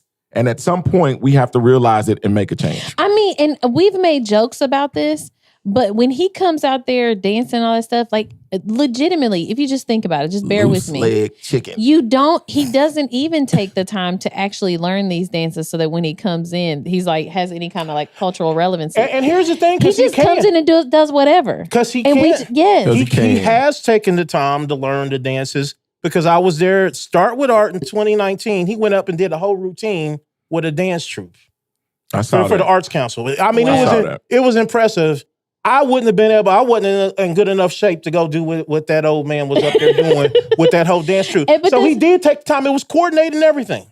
And you see what I mean? Like, that's what I'm saying. Like, when somebody it's not about that. Well, we don't want him. We don't want you to learn dances. We want him to start caring about why our young Black men and women are getting dragged out of cars and beat downtown by IMPD. Why don't we have a place to live? It almost all felt these like, issues. It almost felt like a bad omen. Last week, I mentioned this on the first version of this podcast. Last week, an email went out from David Muhammad where he said homicides were down 50% and non-fatal shootings were down 44% from the time that the GVRS started, which is the gun violence reduction strategy. And I was like, "Ooh, these numbers just don't feel right." And they weren't. The way they were written, no, they're not. Our homicide numbers have not gone down by 50% over the years. So it was a specific comparison of year to date. Yeah, year to date. Yes, year to date 2021 compared to year to date 2025. And then though, our city popped out this weekend and said, let's dang near even it up. And, we were just seven folks was gone. We were just killing everybody. So 7 folks was gone over the weekend. I don't know if y'all saw this when I wrote. I don't know where that puts us at number-wise year to date. But and I said David Muhammad is basically Charles Harrison on HGH. Bull. Neither one of them has been pivotal in actually decreasing crime in Indianapolis. Let's be real. How do you claim to reduce crime without addressing the root causes like poverty, unemployment, and neighborhood blight? And I keep saying this to our people. We are first in everything bad and last in everything good. And at some point, we have to look and say, why? And stop dancing. And put the damn fans up. And for the Black matriarchs that think that the Democratic Party loves you. They don't. And that's fine if you think they do. Understand that you're paying your grandkids rent. You trying to get your grandkids out of jail. You having all this bad stuff happen, and somehow y'all don't see that the mayor is responsible for the conditions that your kids and your grandkids are suffering in this city. Yes. So please do not get on any of my posts. Yes. Talking crazy, because I'm going to talk crazy right back. Yes. I'm changing. No, for real. Like, even when you think about, we talked about this before, but even when we think about the fact, you remember the young black man that was shot in his grandmother's driveway? He was sleeping in the car. Sleeping in the car. Let me tell you, there's been few times where I've slept in a car, and none of them was just because things were good. Preach. And so let's just and that set up a situation where he could have been killed. Yeah. I'm surprised. It's by the grace of God that he wasn't. He survives. That's real. And like you said, it's the conditions being set by our terrible leadership, and we're having to spend 50,000 years on a stupid ass investigation because you just cannot do your damn job. At any point. At any point. At any point. You are not doing well at anything. At anything. Pedestrian and we're safety, still talking about whether you're going to go or not. Nope. Public safety? Nope. Industry jobs? Nope. It's bad. And as a matter of fact, even when it comes to safety, so this is something that Wild Styles brought up a lot about these other police departments coming into our city, chasing people and chasing people, and somebody's gonna get killed. And you literally said that on the podcast. I did, and unfortunately, somebody got killed that I know by a police chase with the Carmel PD. They chased him all the way to 65th and Meridian, and the person. Their last text to my other friend that was invited them to a bonfire was, I'm all messed up from this accident. I think it was June 13th or June 14th was when the accident was. June 14th. Yep. I'm all messed up from this accident. It's because Carmel PD was doing chasing somebody in a stolen car. A stolen car that needlessly and caused the crash. And he passed away, I want to say 2 days ago. Wow. Because of his injuries. And how long, y'all? How long? How long are we going to continue to let this stuff go, to let this stuff keep happening, to keep saying, we're literally sitting here saying, yo, people are going to lose their lives. They do. And then what? And let me say his name, Kevin McKelvey. Saw that. Some of the people may know him. He was a great dude. I wasn't close friends with him, but I considered him a great person. He was supportive of Black liberation. And he hung around in a lot of circles, and we had a lot of mutual friends. Yeah, rest in peace. Really, really. And prayers and love and light to his family. And his loved ones, because that's horrible, and it was completely avoidable. Exactly. Completely and totally avoidable. And this is why we're doing this stuff. I hope y'all know how much power y'all have. I hope y'all start to exercise it and get out here and start to push back on all of these messed up things that are happening in our city, because they do not have to continue. We do not have to live this way. Agreed. Okay. And ask us. I mean, real talk, I want people to get this. It's like when you find people who are dedicated to getting the information and who are willing to sacrifice to get you that information, stop just believing what you hear or what you think. It's like, get some people who actually know and ask them. I promise you, there's not a person in this group or on this show that's not going to tell you. And if we don't know, we'll ask each other or find out. I'll go find it. Because that's what we want to. This is why we do this. Is because we want you all to be a better informed community. Yeah. Yeah. And in vain with that, don't forget. So all the things that we just talked about, the crime stats, all the situations that we have information on, I'm tagging and linking all of that stuff below. Actually, Jade at the Indy Star, they're actually making sure that they track all of the homicides and shootings and all of that stuff. So that data is being tracked by Indy Star. And I have that linked below too, so that you all can see what we were talking about with the homicide numbers, the shooting numbers. We see last year too, you can see in the data where we spiked significantly since like 2015, 16-ish in police officer involved shootings and stuff, and shooting deaths, I think. We've not been under 200 under this administration. The homicide. In homicides? Yeah. We've not been under 200. No, I mean, I think it was, no, you're right, because he took office 2016. I think we've Yeah. Let's say we maybe I'm less the numbers. a few times, but for the most part, I know for the past, since the pandemic, we've never been under 200. It was high 2021. We dropped down, year to date. It was high 2021. We dropped down 2022. We spiked again 2023. We dropped 2024. But not by much. Not by much. No, I'm talking about a handful of folks passing. So no, it's not like we fluctuate.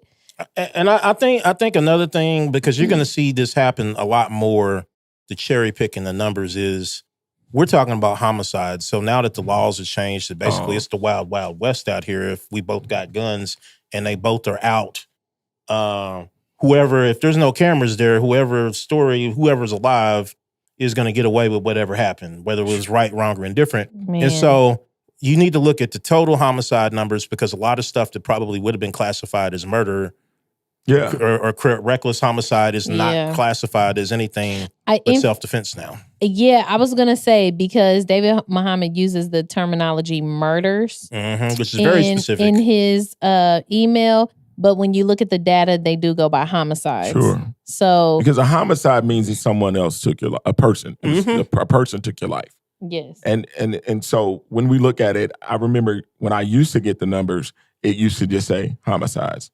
Now it's like legal homicides, criminal homicides. So now they've start breaking this thing up. One of the things that I want us to really start paying attention to, which they don't report enough, is non-fatals. Yes. Non-fatal shootings tell you how dangerous the city really is. They do. So we got to just find those, because they do report non-fatals. But they don't. And what I mean by report, they report them. They're not reported publicly like the news.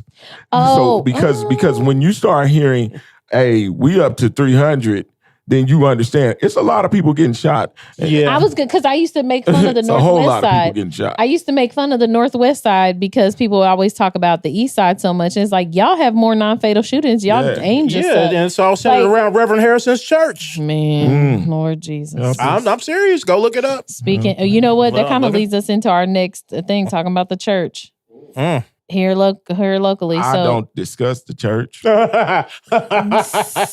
And wait till y'all hear this next segment, because he is not about to sit over there quiet. Oh, it's going to get... I know that for sure. Get crazy. So, but anyway, I just want to leave that stuff with y'all. Let's keep the main thing the main thing. Yeah. We need to get rid of the mayor and VOP. Period. Point blank. They need to go. They need to go. The mayor and VOP. Samuel. They need to go. Enron. Samuel Enron Osili needs to go. SEO, gotta go. Okay. So VOP in the Money Machine.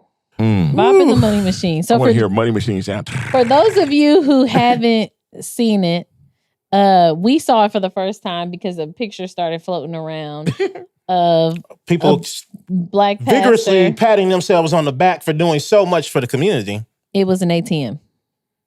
It was an ATM. That will go on between Emerson and Arlington on East 38th Street. East 38th Street. In a parking lot. For those of you who don't know, happy days are here. We're in a bank desert. Okay? Like almost all black communities in Indianapolis. We need a bank. FYI, we need a bank.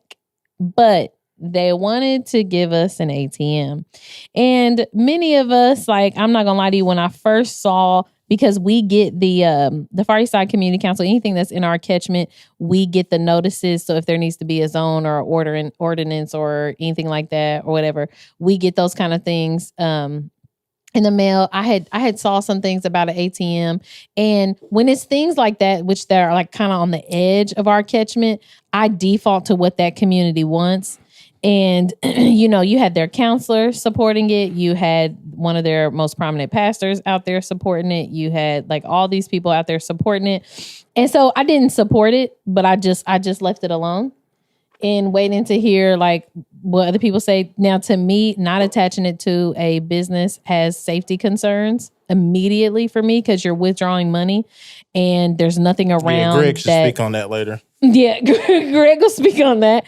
But yeah, that was some of the concerns. And lo and behold, just a little present dropped right into our email yesterday. Yesterday, a little present. And let me tell you, if I was never grateful for this particular agency before, I am wholeheartedly, completely, and totally grateful for the FHCCI now, okay? For the Fair Housing Center of Central Indiana, okay? So they emailed a lot of us leaders yesterday and let us know about concerns that they have with this ATM, but more specifically with the bank that this ATM is attached to. Yeah.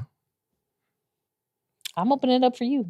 Listen, let me say, so it is the National Bank of Indianapolis. It's one of the few national banks that's based in Indianapolis. Mm-hmm. And apparently, according to the statistics, it's one of the few banks in Indianapolis that don't loan to black people.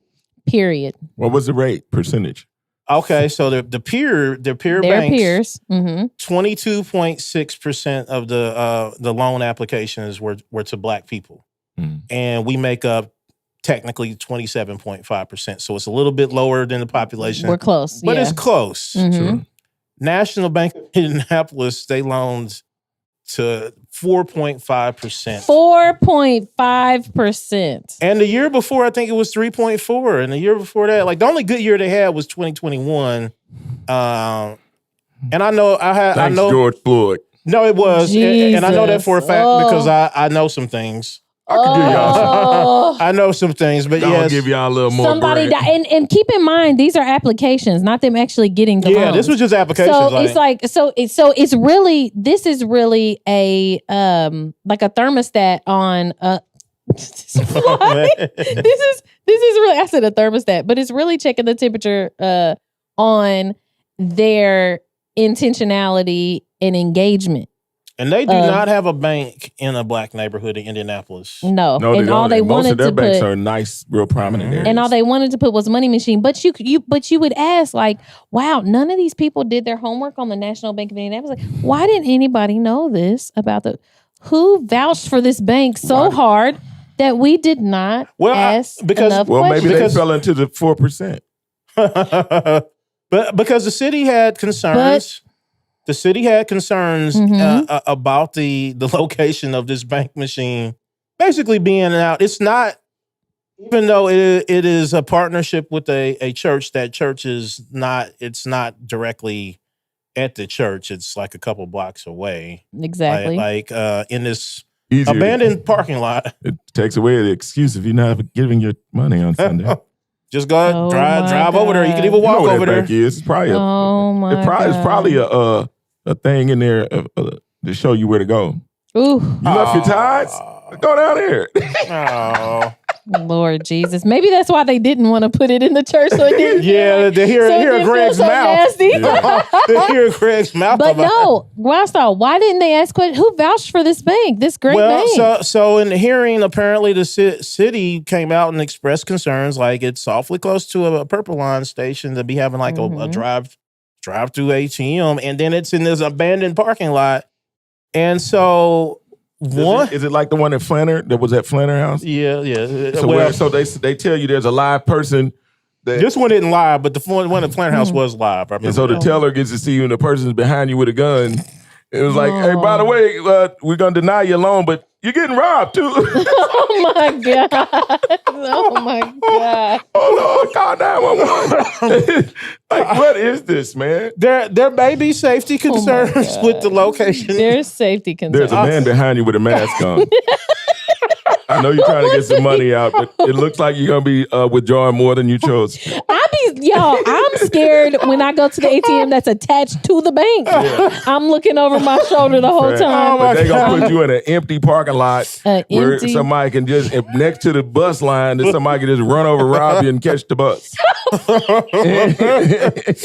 We are not saying that people Today was a most of those the robberies bus was on time and somebody was at the ATM. Thank you, Lord. Oh my God! Just perfect alignment, perfect timing. I mean, it was divine. It was divine. It was like the same God that spoke to the mayor and the chief is the same God that told me when to be on the Purple Line. You were involved in it. Oh my God! I was in my prayer. The Purple Line being the getaway car is crazy. Oh my God! Oh my goodness! Oh, that's terrible. But it is possible. Forgive me, Lord.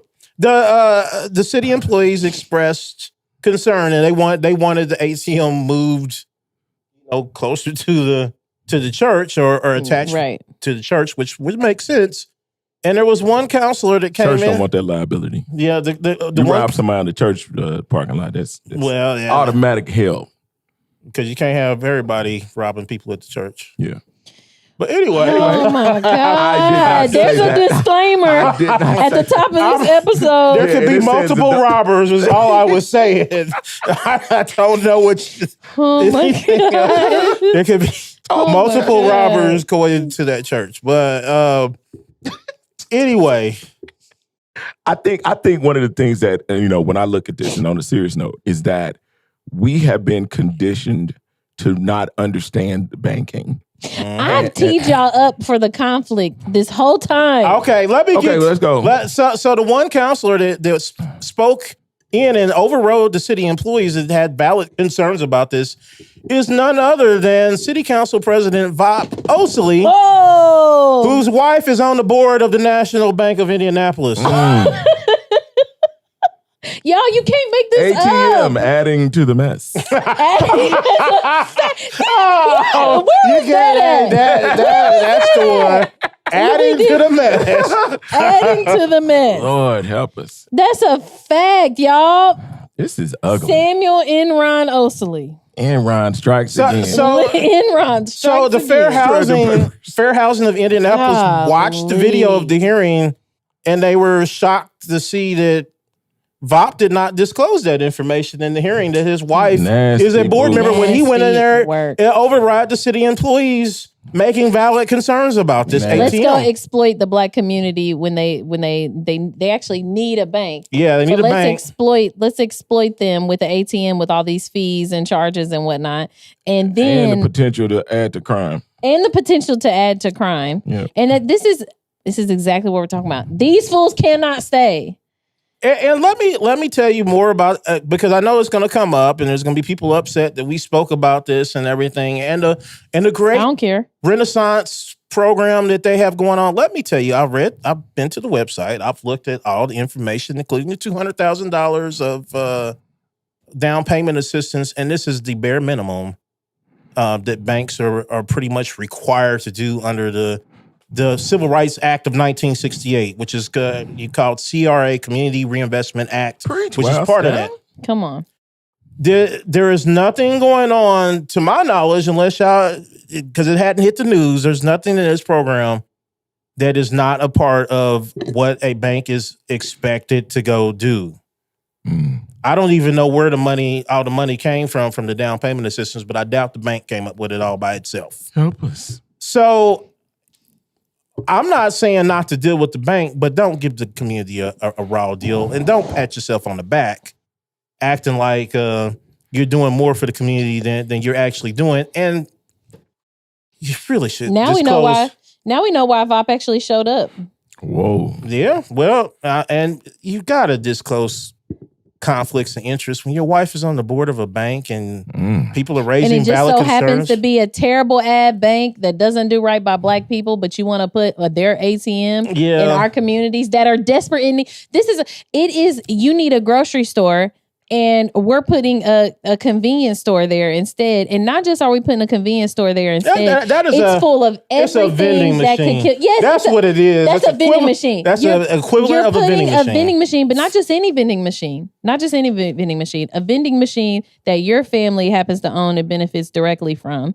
And bonus, it has all terrible things that ain't going to do nothing but ruin your body, your teeth, your health, everything. It's just like, y'all, what? We have got to demand better. This is unacceptable. This is unacceptable. And the counselors in the area need to expect better.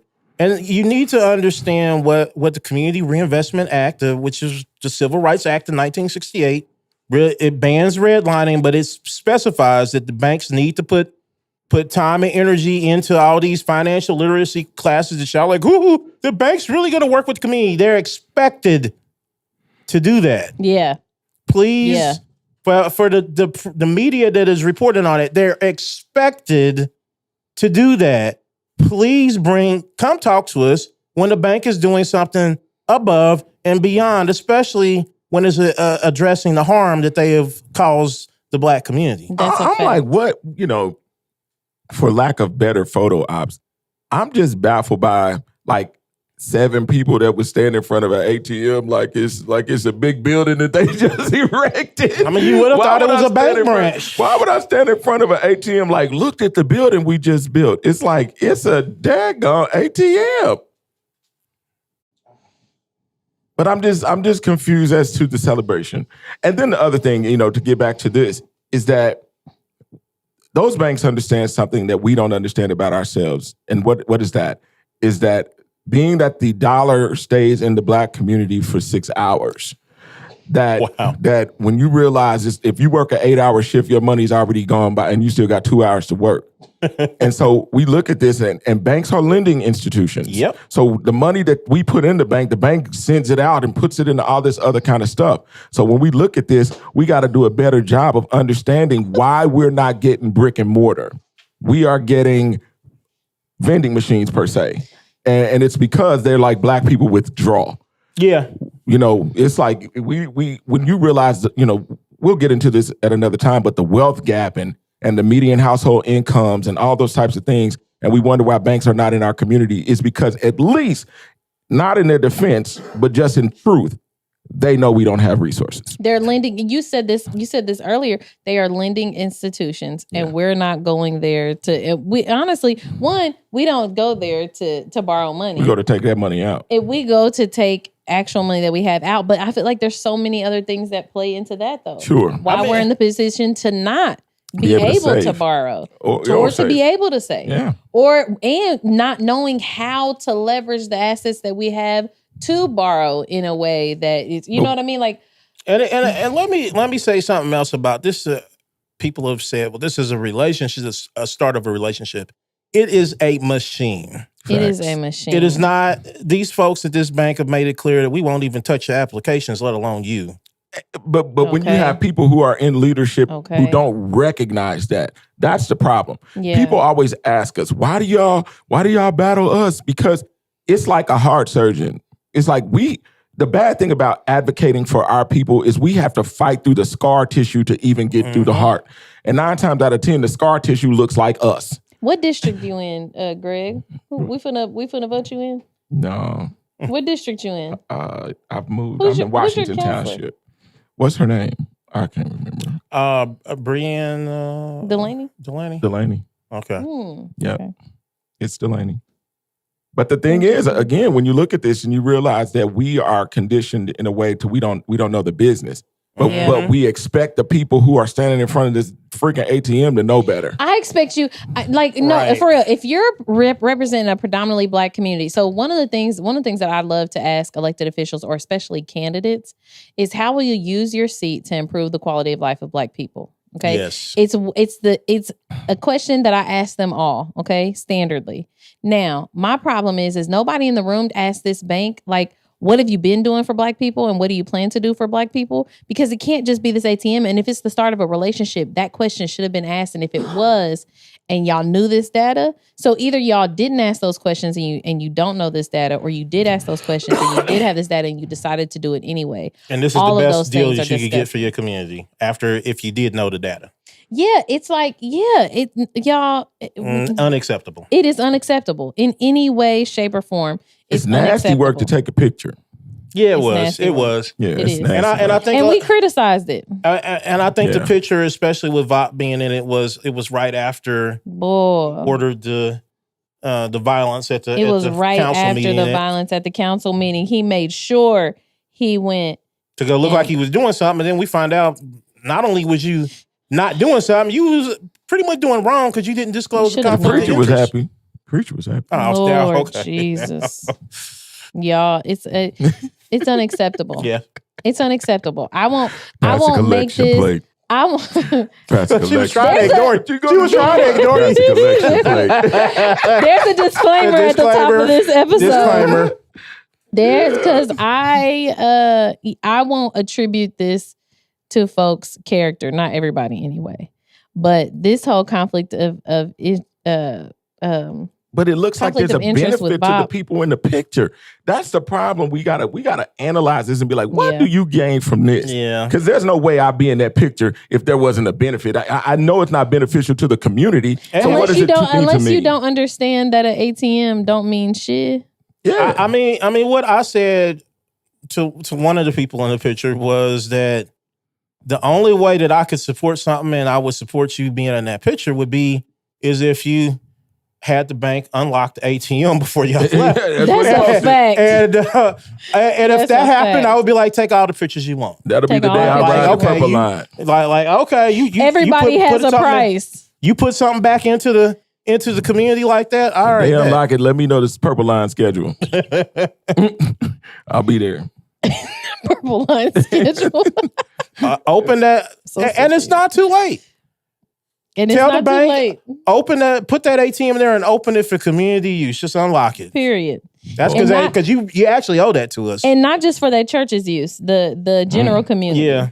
Yeah, don't do it on Sunday. Don't do it on Sunday. The Give it equal opportunity. Community. Equal opportunity. The first thing that come out, I know y'all been using that machine. Don't rob God. Will a man rob God? Oh my God. Yeah, so says Malachi. Stop. Oh my goodness. Oh my goodness. You think I be roping you along? Stop it. Knock it off. Oh, that's terrible. Knock it off. Forgive me, Lord. Okay. Which leads into Speaking of robbing God and robbing people, selling your people up the river. Mm-hmm. 300,000 pieces of silver. If you just wanted to know what we were worth to the Baptist, National Baptist Convention. Yes. If you wanted to know what we were apparently worth $300,000. Yeah. And a new partnership with Target. And a new partnership with Target was born. Same stuff. Like, well, we ain't really doing nothing, but I would like to include. It was just a donation. Yeah. It wasn't even a contract. It was not necessarily a partnership for real because there was no real you have to pay benefits. Taxes on the contract, and then Target wouldn't be able to write that off for you. And there's no benefits. So they didn't get anything tangible for our community. That $300,000 is tangible to somebody. Not to our community. No, just not to us. It was 31,000 churches or something. Yeah, and it would amount to $9.67. So it's not going to the churches. Man, they said it was going to support scholarships and something else, but y'all, you gonna see $1,500 scholarships to the Bahamas. I was about to say you gonna see a couple $1,500 scholarships, and then you gonna see mission trips to the Bahamas. We got to save them over in Jamaica. They gonna fly over, do one day in Haiti, and do another 6 in the DR. Haiti, they'll be in Trinidad. Yeah. That's so bad. Jesus. They were like, we'll throw something over the border. I'm sure Target is now being utilized in sermons. Oh my God. Target. Sorry, Lord. Now, sometimes make yourself a target of God. Yes. The bullseye's on your back. He wants you. You got to use the arrow. Sometimes the arrow has to be pulled back to be launched forward. Yeah. You are the target. They had to take a step back. Yes. And with to really propel and forward. The audiovisual guy hits the button and the Target logo comes out behind the cash. Is it free to shop there again? Absolutely. They've been blessed. Your blessings come through Target. I'm done. Oh my God. A shout out to Sybil Satterfield. She had this meme. It was it happened literally the next day. And the each congregation, the split would be $9.67, and they was like, "You get a car," but they were like little toy cars that Target in the dollar spot. It was the dollar spot cars. It's unfortunate. It's unfortunate because I think that so many people were duped in this boycott. Because if you gonna sell out, listen, I'm the first one. If you gonna sell out, get something for it. Yeah. For real, get something for it. 300,000 ain't enough to sell out the whole black community. You cheapened all of our prices. Yes. I mean, but let's be real. It never took off. I went in there just to analyze. They've been reporting. No, go ahead and say what you was about to say because that's a fool. I went in Target to see if we was in there. And once I saw it was more than 20, I went on and filled my card up. I said, well, it looks like we all together. Oh my goodness. I've been boycotting, by the way. I have not stepped foot in a Target online. None of that, by the way. Me and mine's been but solid. I typically don't shop there. I looked and said, well, we in here? Oh, shoot, man. I actually did shop at Target before that. I said, this time been extra costing more everywhere else. I got to get with the bullseye. I cannot. Crazy. Especially once they gave the money to the Baptist National Convention. Yes. Yeah, you know what's good there. Oh my God, y'all, you can't make this stuff. They care about the Lord as much as everybody else does, apparently. Yeah. Oh Lord, we gotta do better. Okay, last one. Okay, and we had an update on this. So initially we were concerned. We we seen that our congressman. So we were moving on to impeach by enemies necessary. Oh yeah. Which this may all be tucked into like a national rundown, just FYI. Mm-hmm. But so news came out that they had introduced articles of impeachment for President Trump. Mm-hmm. For Trump on these bombs that he dropped over in Iran, and we found out that our congressman here in Indiana voted to table it. And we were confused at first. Yeah. And questioning it because one, we pointed out the fact, and I'll let Wildstyle go in more on this because he knows more than me. But during my lifetime, I've seen every single president in office do something like this. They drop bombs. It is a part of his Article 2 powers, y'all. It is a part of his powers. They can drop bombs. So is the case of impeachment based on this situation weak? Yes. Okay. But also, should we impeach him by any means necessary? Yes. Absolutely. Impeach. So they could have written articles based on the fact that he drinks orange Kool-Aid. And yes, impeach. The fact that he has an artificial tan. Impeach. His big suits. Impeach. His comb over. His wispy. Impeach. All the bags under his eyes. Impeach. I mean, I don't care. Impeach the man because his name is Donald J. Trump. Impeach the man because of all the things. I don't care what it is. I'm voting for it. Yeah. Whether it's legitimate or not. Yeah, I was surprised that he did not just go with it. Yeah. So update was they announced right after that he's helping to author new impeachment articles, right? Right. He don't just want to vote for it. He wants to be one of the sponsors and authors. I'm like, okay, go ahead. Okay. And I'm with it. I'm with it. I hope it's strong. One, I'm with it because, I'd want to be on there too. But also because join in on there and make it stronger, right? Because that's the goal. Make it stronger so that they can't get away with it. Because if they had done it just on the fact that he had dropped these bombs, it wouldn't have stuck, y'all. Yeah, it just would not have stuck. I was actually annoyed that so many Congress people were saying it was unconstitutional. Yeah, I mean, the thing is, like, Trump, the first term, he bombed Syria. Obama bombed a few people. And did military operations. Yeah, Bush started whole wars. Like, like they all have bombed, and of course, this was illegal. But I think with Bush Sr. and Reagan was selling weapons to Iran back then. But Lord, shout out to Oliver North. Yeah, it's amazing how things change.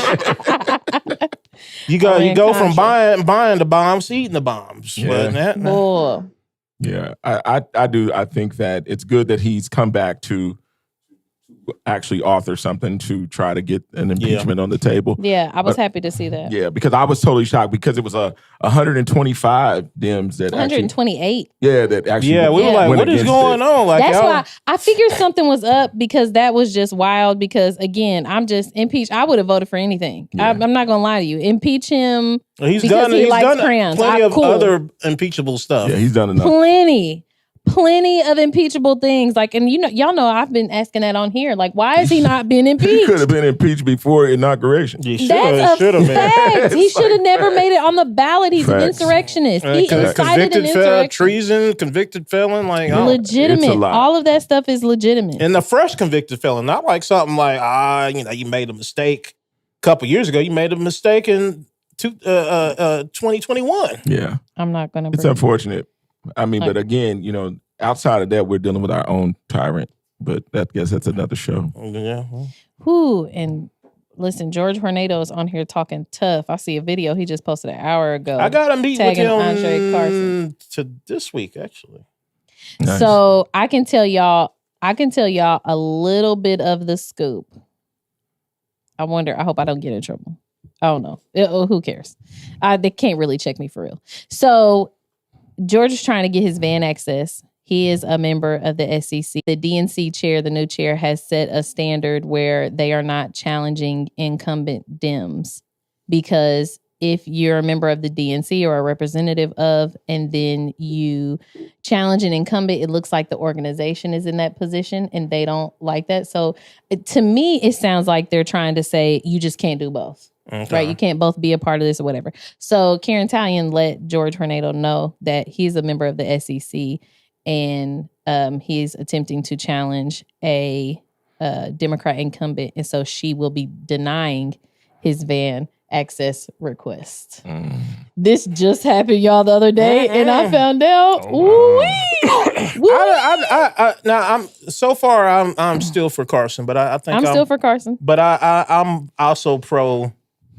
Let people run. This is my thing. My thing is, if that's the challenge, step down from your SEC seat. Step down from the SEC and request van access again. I think that is remove excuse. That is one of the biggest issues we face in Indy, is that a lot of people get mad at people for running. I think that running against other people keeps this healthy. Yes. Because you should never be so comfortable to where you don't have to do anything and people still vote for you as if you're doing great things. Yes. So therefore, it's like when other people bring other issues to the table, we should be open to that, because it pushes whomever is in place to actually do more or better. And I'm good with competition. That was my problem. That's my problem with the supermajority caucus situation, okay? Because we know this, and we've talked about this before, just like any other market, competition drives down prices and drives up quality every single time. It benefits the consumers. And who are the consumers? The voters. It's us, right? And so the problem in any kind of supermajority is that you don't have competition, so it does not force better quality, lower prices, right? Yeah. We end up getting high cost, poor quality, and that's what we're seeing in leadership, the fallout of this leadership right now. We're seeing at a very high cost, we're getting very terrible quality.